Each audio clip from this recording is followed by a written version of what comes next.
حضرت غوث اعظم رضی اللہ عنہ کے 100 واقعات کے حوالے سے قصہ نمبر 83 یعنی 83، جس میں مبارک نورانی شعاؤں کے زیر اثر ہوتا۔ سماعت کیجیے۔ حضور سیدنا غوث اعظم رحمۃ اللہ علیہ نے اپنی ذات کو اللہ عز و جل کی خوشنودی کے لیے وقف کر رکھا تھا۔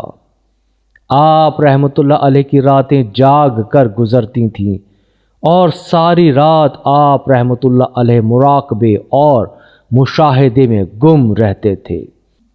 آپ کی عادت مبارکہ تھی کہ آپ سجدے کو دراز کرتے تھے اور بیٹھ کر مراقبہ فرماتے تھے۔ اس دوران آپ رحمۃ اللہ علیہ کا جسم مبارک نورانی شعاؤں کے زیر اثر ہوتا تھا اور کئی مرتبہ آپ رحمۃ اللہ علیہ ان نورانی شعاؤں میں غائب ہو جاتے تھے۔